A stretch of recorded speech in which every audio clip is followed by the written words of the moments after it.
santé, bienvenue. Nous allons explorer ensemble les insectes comme alternative de protéines et leur impact sur la santé.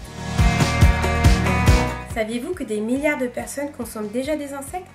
En Europe, ils émergent comme une solution alimentaire innovante, tant pour l'alimentation animale que humaine, grâce à leur haute valeur nutritionnelle et leur faible impact environnemental. Avec l'approbation récente de plusieurs espèces en tant que novel food, leur intégration dans notre alimentation pourrait croître très rapidement. Mais quels impacts ces insectes ont-ils sur notre santé?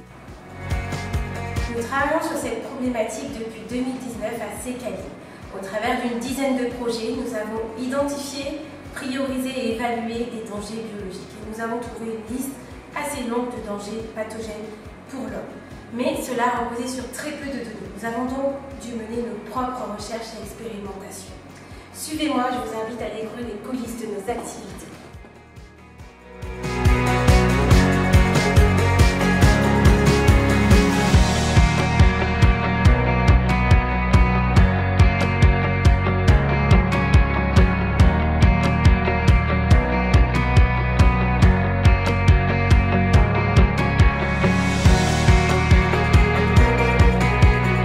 Je vous présente notre experte en analyse de la matrice insecte, Lénaïque Brûlé.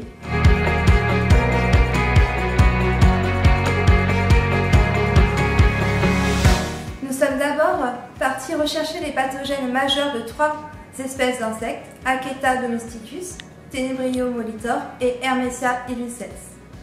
Nous avons utilisé des méthodes culturales en nous basant sur les méthodes de référence utilisées aujourd'hui pour les aliments. Au cours des 6 dernières années, nous avons analysé plus de 300 échantillons. Nous avons isolé des pathogènes présumés et confirmés qui sont conservés dans notre souchothèque. Nous avons notamment retrouvé Bacillus cereus, Clostridium perfringens, Escherichia coli et des salmonelles. Cependant, nous nous sommes heurtés à des difficultés car les insectes sont riches en micro-organismes, ce qui rend difficile les lectures. C'est pourquoi aujourd'hui nous avons besoin d'explorer des méthodes complémentaires pour aller plus loin.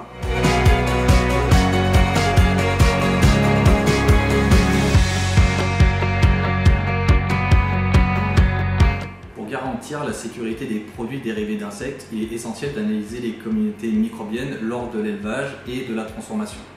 En combinant approche culturelle et les outils moléculaires comme le métabarcoding ou la métagénomique, il est maintenant possible d'avoir une vue d'ensemble de la diversité microbienne et des risques associés. Grâce aux nouvelles technologies de séquençage comme le MinION et les nouveaux outils bioinformatiques, nous avons pu mettre en évidence une grande diversité microbienne. Cependant, ces micro-organismes ne correspondent pas à ceux recherchés par les méthodes analytiques conventionnelles, historiquement appliquées aux matrices carnées, ce qui les rend moins adaptés au contrôle de dangers émergents propres aux insectes. Alors en plus des insectes, les produits à base de protéines végétales constituent des alternatives prometteuses qui sont en constante augmentation au niveau de la consommation, mais qui dit augmentation de la consommation dit également augmentation d'exposition aux dangers, et c'est justement l'objet de la thèse de Victoire.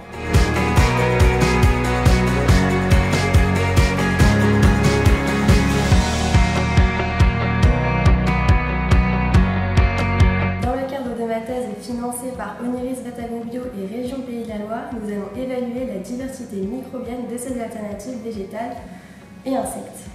Ainsi, nous allons donc évaluer les méthodes de contrôle microbiologique mises en place et les faire évoluer afin de mettre en place des contrôles de qualité microbiologique pertinents à mettre en œuvre. Nous avons besoin de réaliser des contaminations artificielles et de simuler les procédés de transformation industrielle tout en suivant l'évolution de la charge microbienne.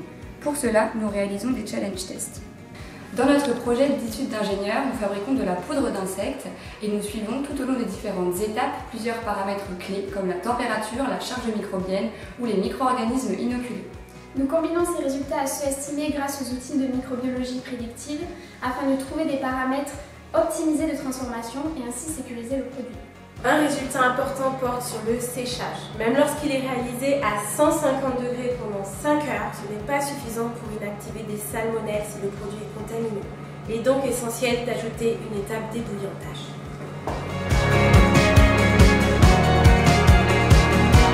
Au-delà des dangers biologiques, ces produits peuvent contenir des dangers chimiques et peuvent avoir une composition nutritionnelle intéressante. Il est donc nécessaire d'avoir une approche globale et de mener des évaluations risques-bénéfices pour estimer l'impact sur la santé du consommateur.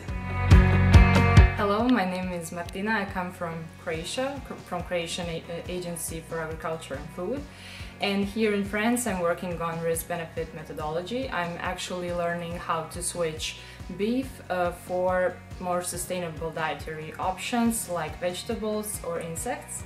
And actually, this is a project from European Food Safety Authority called EU4A Fellowship Program. So the aim of this program is actually to build a network of scientists working on risk assessment methodology for European Union. Au-delà des impacts en santé, nous intégrons également les impacts environnementaux dans nos analyses.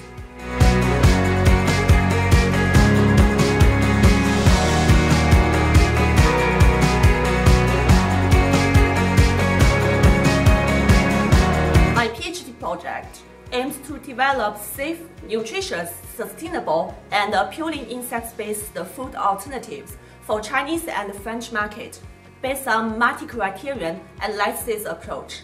Currently, I'm working on insect-based milk alternative by Tinibale monitor larvae. So here it is. Pour conclure, nos travaux soulignent l'importance d'assurer la sécurité sanitaire de ces produits. Et nous avons une approche globale qui prenne en compte à la fois les dangers biologiques, chimiques, la qualité nutritionnelle, l'impact environnemental, mais aussi le consommateur. Et pour cela, nous avons besoin d'une équipe interdisciplinaire et de nombreuses collaborations pour travailler ensemble et soutenir une filière en plein développement afin de développer des stratégies à la fois sûres, nutritives et durables dans une approche One Up. Merci de nous avoir suivis dans nos activités de recherche.